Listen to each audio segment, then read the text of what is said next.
Hello बच्चों, कैसे हो आप सभी। मैं आशा करता हूँ कि आप सभी स्वस्थ होंगे, मस्त होंगे और आपकी पढ़ाई भी बहुत अच्छे तरीके से चल रही होगी। तो प्यारे बच्चों, आज की इस क्लास में मैं पढ़ाऊंगा जैव का अगला टॉपिक न्यूक्लिक एसिड यानी कि न्यूक्लिक अम्ल के बारे में आज हम बात करने वाले हैं।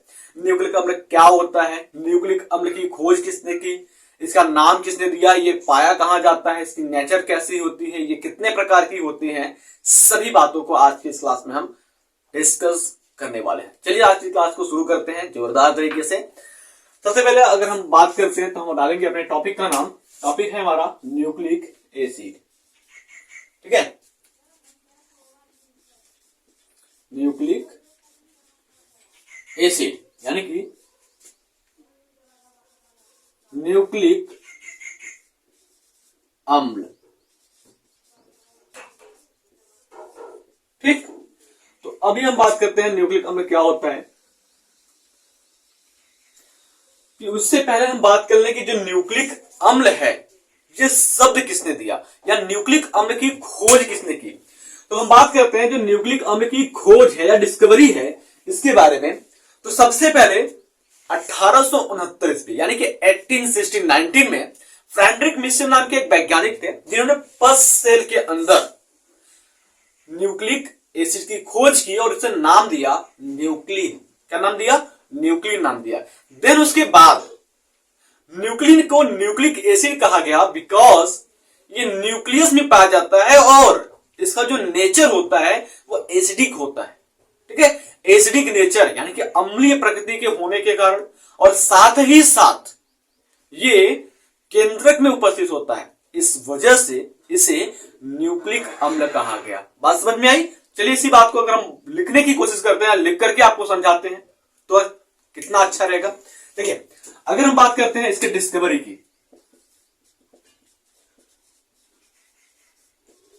डिस्कवर्ड बाय कहां, किसने किया था? फ्रेडरिक मिशन ने किया था। फ्रेडरिक मिशन,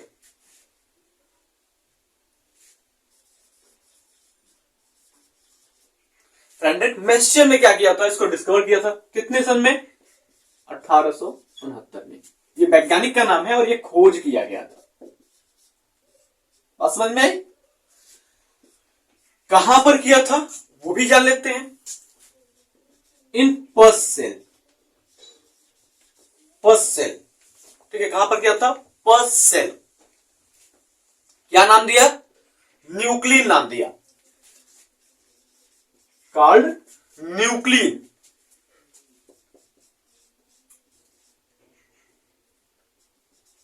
समझ में आया? क्या नाम दिया? न्यूक्लिन नाम दिया। चलिए अगर हम बात करते इसी बात को मैं और दूसरे तरीके से लिखूं तो फ्रेडरिक मिशन ने क्या किया था? खोज किया था 1869 ईस्वी में। कहां पर किया था? पस कोशिका में।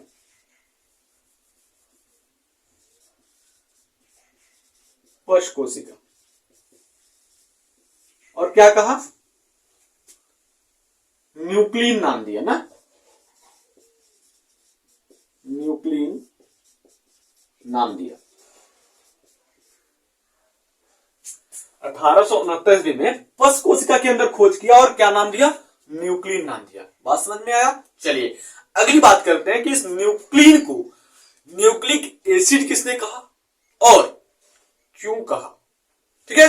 Letter it was found in nucleus या न्यूक्लिन हैड एसिडिक प्रॉपर्टी। बाद में देखा गया कि ये जो न्यूक्लिन होता है उसके पास अम्लीय प्रकृति पाई जाती है, जिस वजह से अल्टमान नाम के वैज्ञानिक ने सन 1899 ईस्वी में इसको न्यूक्लिक एसिड या न्यूक्लिक अम्ल कह दिया। यानी कि अगर बात करते हैं बाद में देखा गया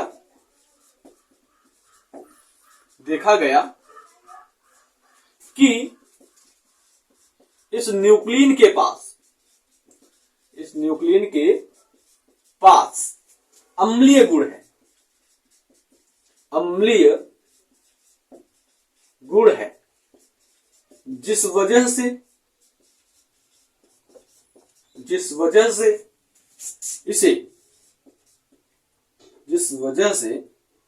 इसे न्यूक्लिक अम्ल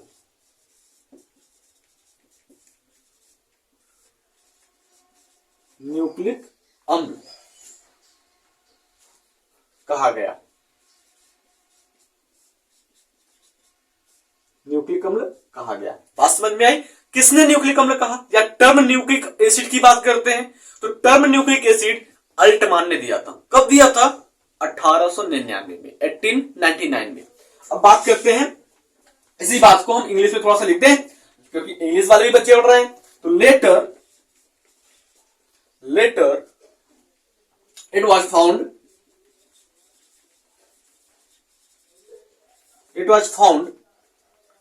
that न्यूक्लिन है, ठीक है, nuclein had acidic nature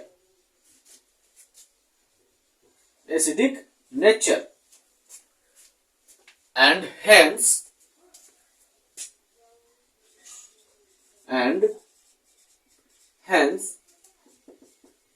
it was called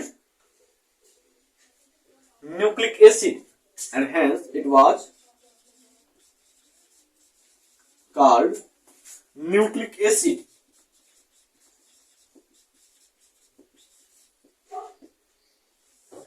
ठीक है, एसिडिक प्रॉपर्टी थी, एसिडिक नेचर था, ठीक है, न्यूक्लिन के पास अम्लीय गुण था, जिस वजह से इसको न्यूक्लिक अम्ल कहा गया। बात समझ में आया?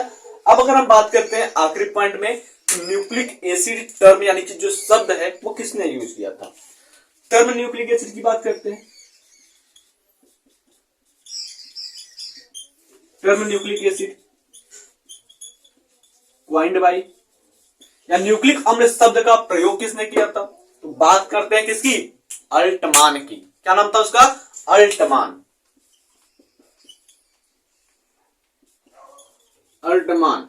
कब? 1899 में। 1899 अल्टमान 1899 में ईस्वी में क्या किया था? न्यूक्लिक अम्ल का नाम दिया था। बात समझ में आया? चलिए फटाक से इस पॉइंट को आप नोट कर लीजिए, फिर चलते हैं अगले पॉइंट की ओर और समझते हैं न्यूक्लिक एसिड का परिभाषा आगे कैसे लिखेंगे। ये तो बेसिक सी बातें थी, इतनी बातें आपको अच्छे से समझ में आ गई होगी।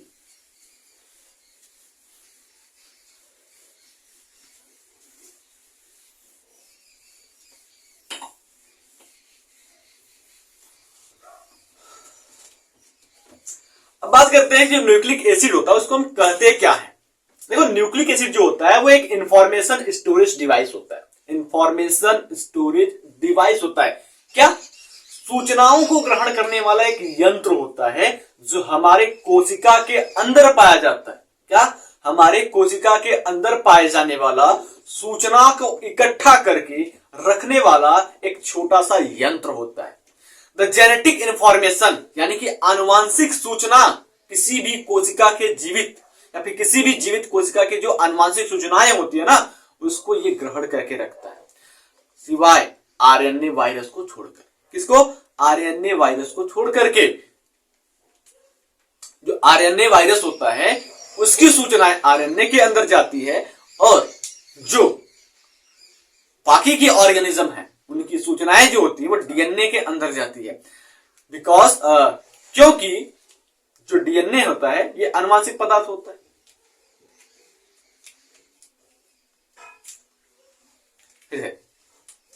Nucleic acid are information storage device, यानी कि जो न्यूक्लिक एसिड होता है, न्यूक्लिक अम्ल होता है, वो क्या होता है? सूचनाओं को ग्रहण करने वाला एक यंत्र होता है। The genetic information of all living organism except RNA virus is stored in DNA. RNA virus को छोड़ करके अन्य सभी जीवों का आनुवांशिक सूचना डीएनए के अंदर समाहित होता है, डीएनए के अंदर स्टोर्ड होता है। फॉर दिस रीजन, यही कारण है कि डीएनए को हम न्यूक्लिक या जेनेटिक मटेरियल के नाम से जानते हैं। क्या कहते हैं? जेनेटिक मटेरियल कहते हैं। दूसरे शब्दों में कहें तो द न्यूक्लिक एसिड, जो न्यूक्लिक एसिड होता है वो हाईली कॉम्प्लेक्स ऑर्गेनिक एसिड है जो कि केंद्रक के अंदर उपस्थित होता है। ठीक है, कहां पर उपस्थित होता है? केंद्रक के अंदर उपस्थित होता है।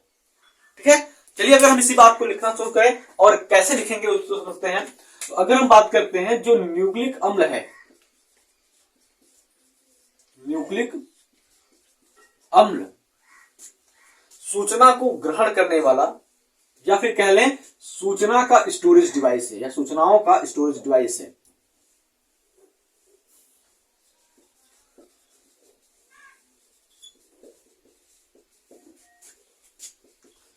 सूचना को संचित करने वाला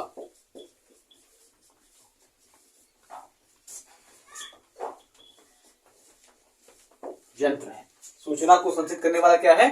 यंत्र है। सभी जीवों के आनुवांशिक पदार्थ या आनुवांशिक लक्षण, सभी जीवों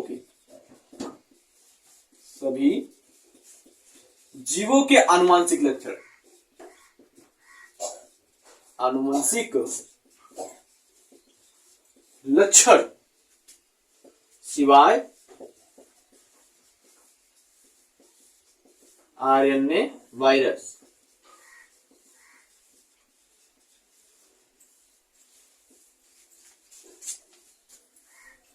डीएनए में समाहित होता है। डीएनए में समाहित होता है।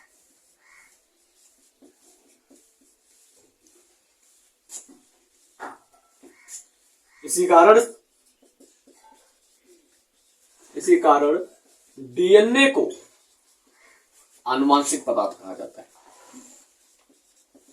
आनुवंशिक पदार्थ कहा जाता है। आनुवंशिक पदार्थ कहा जाता है। बात समझ में आया? इसी बात को अगर मैं यहां पर लिखूं वापस से तो क्या हो जाएगा? Nucleic acid are information storage device, information storage device, the genetic information of all living cell, the genetic information of all living cell except RNA virus stored in DNA. For this reason,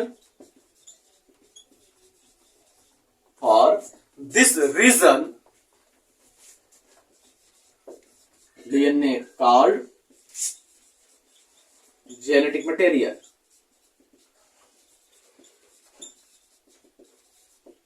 यही कारण है कि जो DNA होता है वो genetic material कहलाता है।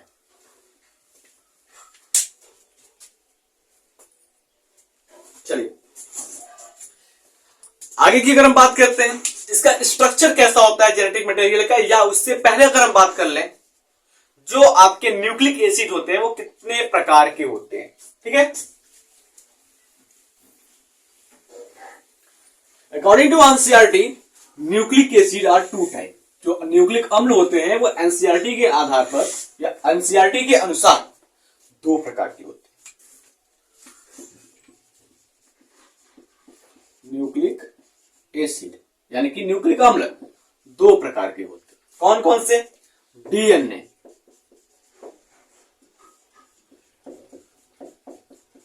आरएनए, डीऑक्सी राइबोस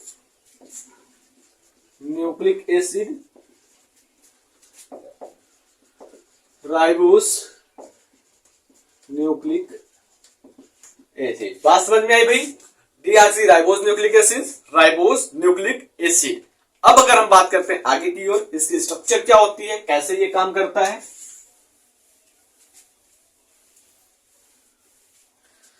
तो अगर हम बात करते हैं जो न्यूक्लिक एसिड होता है वो क्या होता है? मैक्रोमॉलिक्यूल्स होता है। वो बृहद जैव अणु या दीर्घ जैव अणु होता है। Nucleic acid are linear polymer consisting of repeating nucleotide unit that is subunit of the nucleic acid called nucleotide. इसका मतलब क्या होगा कि कि जो न्यूक्लिक अम्ल होता है वो एक मैक्रोमोलेक्यूल है, दीर्घ अणु है, जहां पर न्यूक्लियोटाइड के कई बहुलक एक सीधी श्रृंखला में जुड़े होते हैं। एक सीधी श्रृंखला में क्या होते हैं? जुड़े होते हैं। बात समझ में आ? एक एक पॉइंट को समझेंगे। न्यूक्लियोटाइड क्या होता है, न्यूक्लियोसाइड क्या होता है, इसमें ज्यादा कंफ्यूजन होती है। इस बात को भी हम समझेंगे और आपको समझवाएंगे अच्छे से। ठीक है, अब बात करते हैं स्ट्रक्चर की। स्ट्रक्चर ऑफ न्यूक्लिक एसिड, यानी कि बात करते हैं न्यूक्लिक अम्ल की संरचना की। न्यूक्लिक अम्ल की संरचना, संरचना की बात करते हैं, इसकी संरचना कैसी होती है। ठीक है, तो अगर हम कहें कि जो न्यूक्लिक एसिड होता है क्या होता है? एक बहुलक होता है। न्यूक्लिक अम्ल एक बहुलक है। न्यूक्लिक अम्ल एक बहुलक है। क्या है? सॉरी, पहले इससे पहले इसको लिखेंगे एक दीर्घ अणु है। दीर्घ अणु है, क्योंकि हम बायोमॉलिक्यूल्स में पढ़ रहे हैं ना, तो ये एक दीर्घ अणु है और ये एक लीनियर, एक सीधी श्रृंखला का बहुलक होता है जिसमें ढेर सारे न्यूक्लियोटाइड आते हैं। ठीक है, यह एक सीधी श्रृंखला का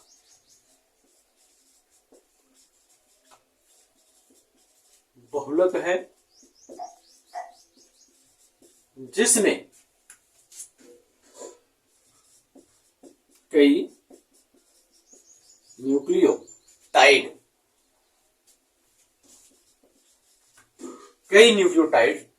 इकाइयां उपस्थित होती है। कई न्यूक्लियोटाइड इकाइयां क्या होती हैं? उपस्थित होती है। बात समझ में आई? अगर हम बात करते हैं इसी बात को कैसे लिखेंगे हम, और आगे दूसरे तरीके से क्या लिखेंगे, तो हम लिखेंगे कि nucleic acid are macromolecule, nucleic acid are a macromolecules.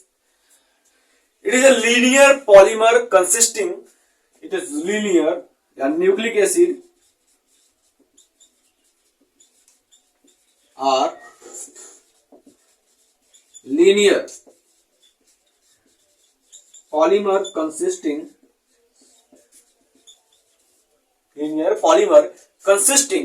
of repeating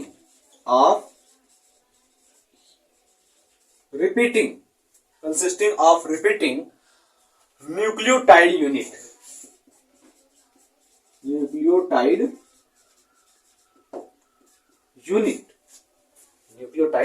unit. बात समझ में आई भाई अच्छे से? चलो ठीक है, अभी तो हमने यहां पर देख लिया कि ये क्या होता है, न्यूक्लियोटाइड का पॉलीमर होता है। कौन? न्यूक्लियोटाइड का पॉलीमर कौन होता है? न्यूक्लिक एसिड क्या होता है? न्यूक्लियोटाइड का पॉलीमर होता है। अब अगर हम बात करते हैं कि ये जो न्यूक्लियोटाइड होता है ये क्या होता है, व्हाट इज द न्यूक्लियोटाइड? देखो सिंपल सी बात, एक शॉर्टकट तरीके से मैं बता दूं, जो न्यूक्लियोटाइड होता है वो न्यूक्लियोसाइड और फास्फोरिक एसिड का बना होता है। किसका? न्यूक्लियोटाइड और फास्फोरिक एसिड का बना होता है। अब बात ये आ गई कि न्यूक्लियोसाइड क्या होता है, ये भी तो बसती है। न्यूक्लियोसाइड क्या होता है, तो मैं इससे भी क्लियर करने वाला हूं अभी इसी वक्त, तो उसके पहले आप इसको नोट कीजिए।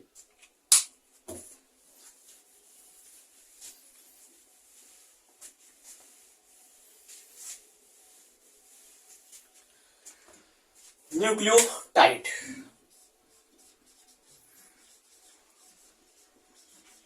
न्यूक्लियोटाइड क्या होता है भाई, इसको बात करते हैं।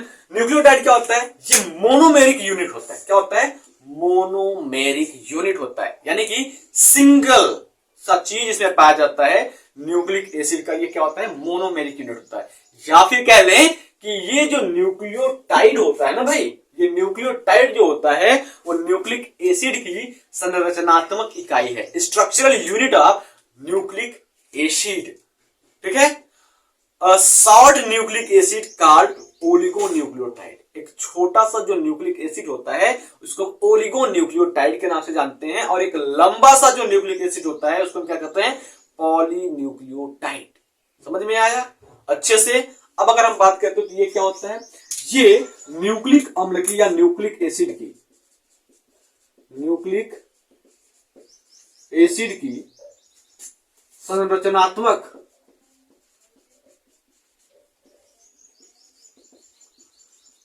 इकाई है। इतना ही जानिए। तो इसके बाद अगर हम बात करते हैं ये कैसे बना होता है, न्यूक्लिक एसिड में क्या क्या चीजें होती हैं उसकी बात कर लेते हैं। तो न्यूक्लिक एसिड की अगर हम बात करते हैं तो क्या आ जाता है इसमें, न्यूक्लियोसाइड प्लस, या फिर इसको हम ऐसे लिखते हैं, nucleic acid are the structural unit, sorry nucleic acid ना, nucleotide is the structural unit of nucleic acid. Nucleotide is the structural unit of nucleic acid. ये बात समझ में आ गई। चलिए अब अगर बात करते हैं कि जो न्यूक्लियोटाइड होता है वो बनता कैसे है।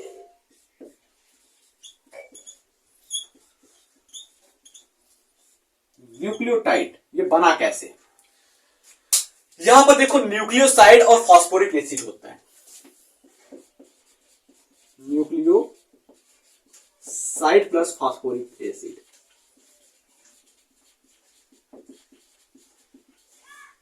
फास्फोरिक एसिड मिल करके न्यूक्लियोटाइड का निर्माण करते हैं। ठीक है, न्यूक्लिक एसिड जो होता है वो न्यूक्लियोटाइड का बना होता है, और न्यूक्लियोटाइड जो होता है वो न्यूक्लियोसाइड प्लस फास्फोरिक एसिड का बना होता है। इतनी बातें क्लियर हो गई, फटाक से आप इसको नोट कीजिए। ठीक है, अभी बात करेंगे कि ये जो न्यूक्लियोसाइड हमने यहां पर लिखा हुआ है, ये न्यूक्लियोसाइड क्या होता है, न्यूक्लियोसाइड किसका बना होता है। यानी कि आज हम न्यूक्लिक एसिड का पुर्जा गुर्दा गुर्दा खोल करके आपके सामने रखने वाले, एक एक पॉइंट अच्छे से समझने वाले हैं।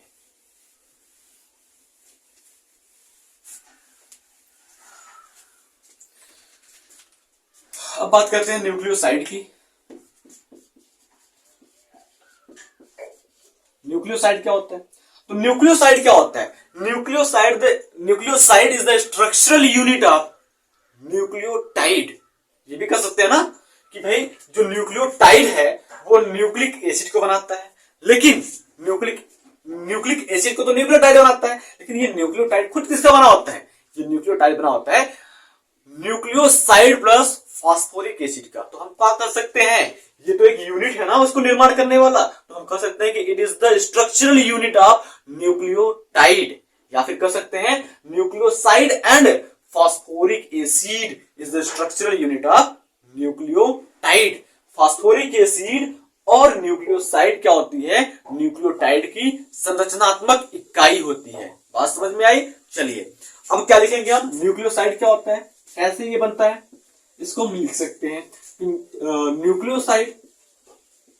न्यूक्लियोसाइड तथा फास्फोरिक एसिड या फास्फोरिक अम्ल न्यूक्लियोटाइड की संरचनात्मक इकाई है। ठीक है, लिख सकते हैं न्यूक्लियोसाइड एंड फास्फोरिक एसिड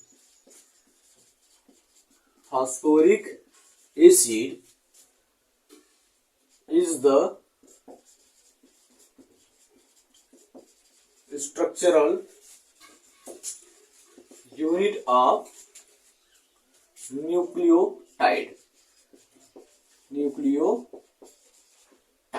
बात समझ में आई अच्छे से। चलो अब हम बात करते हैं कि ये न्यूक्लियोसाइड बना किसका होता है। देखो यहां पर सिंपल सी बात करते हैं, नाइट्रोजन बेस का आपने नाम सुना होगा, नाइट्रोजन छात्र, ये पेंटोस शुगर यानी कि जिसमें 5 कार्बन उपस्थित हो उसको हम पेंटोस शुगर कहते हैं। इनसे मिल करके जो आपका न्यूक्लियोसाइड होता है वो बनता है। ठीक है, सिंपल सा नाइट्रोजन बेस, नाइट्रोजन क्षार plus pentose sugar. Pentose sugar को भाई पेंटोज शुगर यानी कि पेंटोज शर्करा कहते हैं। इनसे मिल करके क्या बना होता है, न्यूक्लियोसाइड बना होता है। न्यूक्लियोसाइड बना होता है। बातें समझ में आ गई, घुस गई दिमाग में अच्छे से।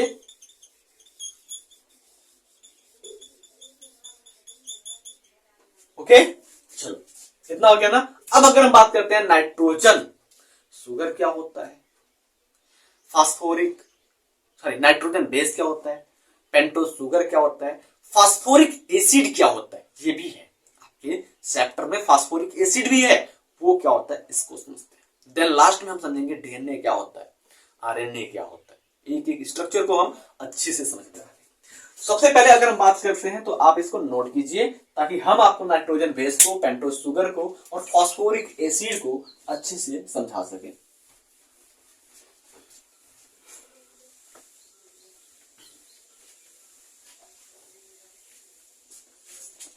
नाइट्रोजन बेस,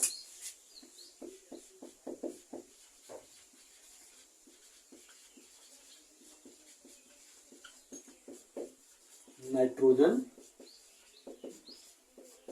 क्षार। ओके, अब देखो नाइट्रोजन क्षार जो होता है भाई वो दो प्रकार का होता है। सिंपल अच्छे तरीके से समझना। देखो नाइट्रोजन बेस जो होता है वो दो प्रकार के, एक तो आपका प्यूरिन होता है,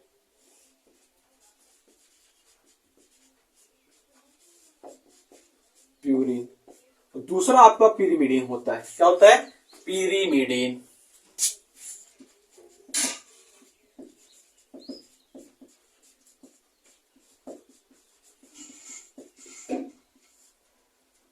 पिरिमिडीन होता है, बात समझ में आई। अब देखो अगर हम बात करते हैं सबसे बड़ा डिफरेंस क्या है प्यूरिन और पिरिमिडीन में, इसमें जो रिंग स्ट्रक्चर होती है, ठीक है, जो रिंग स्ट्रक्चर होती है प्यूरिन और पिरिमिडीन में, उसमें डिफरेंस है, जिस वजह से इसको दो भागों में बांटा गया। देखो अगर हम बात करते हैं बच्चों प्यूरिन की, तो प्यूरिन में डबल रिंग की स्ट्रक्चर पाई जाती है।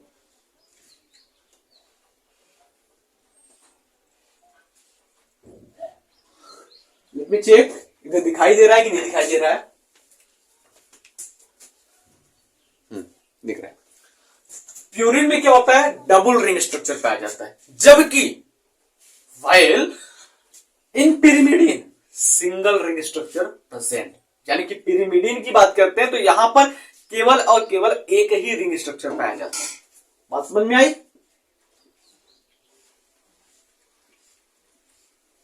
Single ring. ओके, अब आगे चलते हैं कि जो प्यूरिन होता है वो कितने होते हैं, इसकी संख्या कितनी होती है, और जो पिरिमिडीन होता है इसकी संख्या कितनी होती है, ये कितनी होती है। बात को ध्यान से समझिएगा, अच्छे से समझने वाले हैं आप।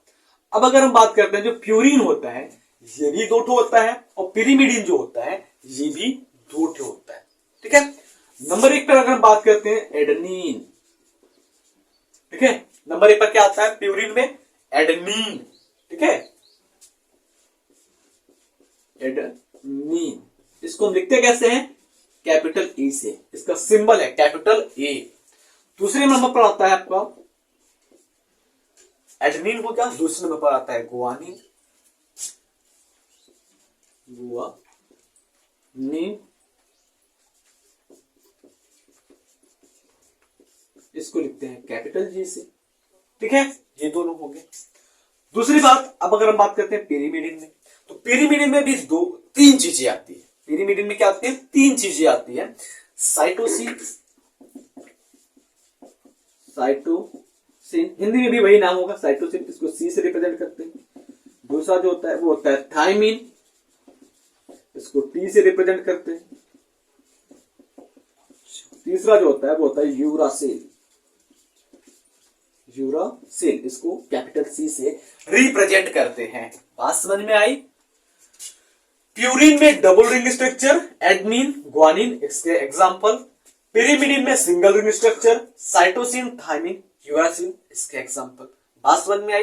अब अगर हम बात करते हैं ये पाए कहां जाते हैं, adenine, guanine, cytosine, thymine, uracil पाए कहां जाते हैं, तो इसमें से चार, इन दोनों में से चार जो होते हैं वो आपके डीएनए में पाए जाते हैं, और इन दोनों में से चार जो होते हैं वो आपके आरएनए में पाए जाते हैं। बात ये फंसती है कि चार या तो पांच है, चार कौन कौन से पाए जाते हैं? देखो, जो डीएनए होता है, डीएनए में एडेनिन, ग्वानिन, साइटोसिन, थायमिन पाया जाता है, जबकि आरएनए में एडेनिन, ग्वानिन, साइटोसिन तो पाया जाता है, लेकिन थायमिन नहीं पाया जाता है। थायमिन की जगह पर यूरासिल पाया जाता है। बात समझ में आई? चलिए, ये हो गया। अब बात करते हैं पेंटोज शुगर की। पेंटोज शुगर, पहला तो हमारा ये हो गया ना, नाइट्रोजन बेस। दूसरी बात करते हैं पेंटोज शुगर की।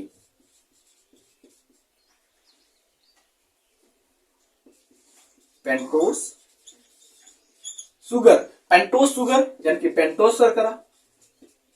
पेंटोज शर्करा की बात करते हैं। पेंटोज शर्करा क्या होता है? पेंटोज शर्करा हमने बताया क्या? पेंटोज, पेंटोज का मतलब क्या होता है? पेंटोज का मतलब होता है 5 कार्बन। पेंटोज का मतलब क्या होगा? 5 कार्बन। एक ऐसा शुगर जिसमें 5 कार्बन की रिंग प्रेजेंट हो, 5 कार्बन का रिंग पाया जाए ना, तो उसका फॉर्मूला क्या हो जाएगा? बेसिक सा C5H10O5, C5H10O5। अब पेंटोज शुगर भी जो होता है वो आपके मुख्यतः दो प्रकार के होते हैं। अब इनको दो प्रकार या दो टाइप्स में क्यों बांटा गया है? बिकॉज इनकी जो रिंग स्ट्रक्चर होती है या इनका जो केमिकल स्ट्रक्चर होता है, केमिकल नेचर होता है, रासायनिक प्रकृति, रासायनिक संरचना जो होती है वो अलग अलग होती है। इस कारण से पेंटोज शुगर को भी दो भागों में बांटा गया है। नंबर 1 पर आता है आपका राइबोज। थोड़ा सा बड़ा लिखूं, राइबोज शुगर।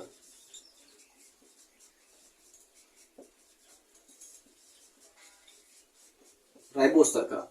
दूसरे पर आता है डीऑक्सीराइबोज शुगर, डीऑक्सीराइबोज शर्करा।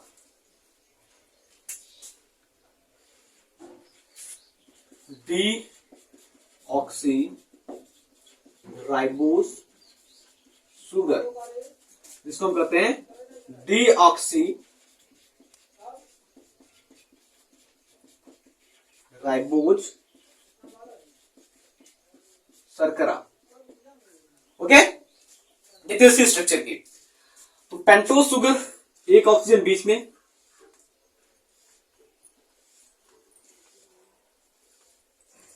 एक दो तीन चार, ठीक है, 4 कार्बन बीच में, 1 कार्बन बाहर,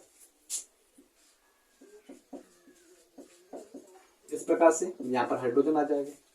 अब अगर हम बात करते हैं तो आपको ध्यान बहुत बारीकी सा देना है, क्योंकि एक जगह पर इसका जो स्ट्रक्चर होता है वो चेंज होता है, नेमिंग जो होता है वो चेंज होता है। यहां पर देखो OH ऊपर की ओर है, H नीचे की ओर है। यहां पर देखो OH बाहर है, OH बाहर है, H अंदर है। यहां पर बात करते हैं H बाहर, OH बाहर। ये हो गया आपका राइबोज शुगर की स्ट्रक्चर। दूसरी जगह पर हम बात करते हैं डीऑक्सीराइबोज की।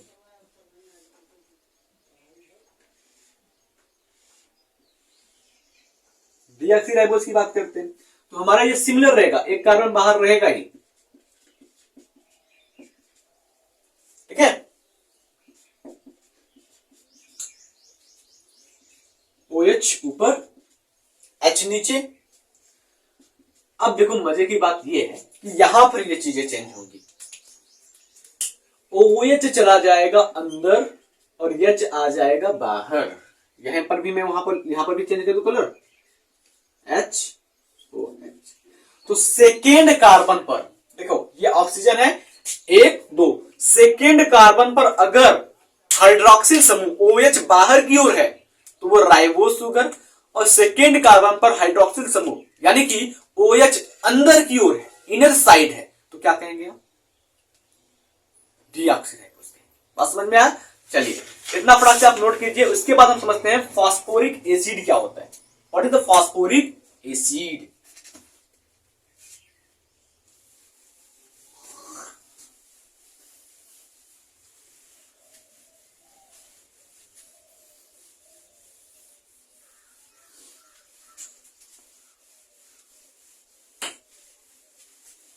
What is the phosphoric acid?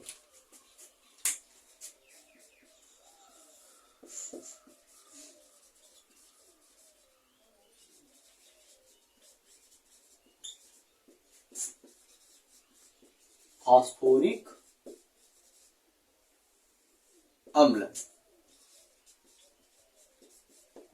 Phosphoric अम्ल की बात करते हैं। देखो फास्फोरिक अम्ल में क्या होता है, एक फास्फोरस जो होता है वो मिडिल में होता है, मध्य में एक फास्फोरस होता है, उससे 3 ठो हाइड्रोक्सिल समूह जुड़े होते हैं सिंगल बंध के द्वारा, और एक डबल बंध के द्वारा ऑक्सीजन जुड़ा होता है। इसका जो फॉर्मूला होता है वो क्या होता है, H3PO4। ये फास्फोरिक एसिड का फॉर्मूला है। हमने क्या बताया कि एक फास्फोरस जो होता है वो मध्य में होता है, एक फास्फोरस क्या होता है, मध्य में होता है, और 3 ठो हाइड्रोक्सिल समूह सिंगल बॉन्ड के द्वारा जुड़े होते हैं। हाइड्रोक्सिल समूह यानी कि OH, और एक ठो ऑक्सीजन जो होता है वो डबल बॉन्ड के द्वारा जुड़ा होता है। That's the structure of phosphoric acid. ये फास्फोरिक अम्ल का संरचना है। बात समझ में आई अच्छे से? चलिए फटाक से आप इसको नोट कर लीजिए, और मैं आशा करता हूं कि जितनी भी बातें मैंने आपको बताई है, हिंदी इंग्लिश सभी आपको अच्छे से समझ में आया होगा। मिलते हैं आपसे अगले क्लास में, तब तक के लिए आप बने रहिए हमारे साथ, पढ़िए बायोलॉजी अच्छे से। और हाँ, अगर आपको टेस्ट देना है हर संडे अपने प्रीवियस चैप्टर का, पुराने पिछले चैप्टर्स का, तो आप हमारे साथ जुड़िए हमारे व्हाट्सएप चैनल पर। वहां पर हर संडे को हिंदी मीडियम के बच्चों का टेस्ट होता है, साथ ही साथ इंग्लिश मीडियम के बच्चों का टेस्ट बहुत जल्द ही शुरू हो जाएगा। चलिए तब तक के लिए जय हिंद, जय भारत।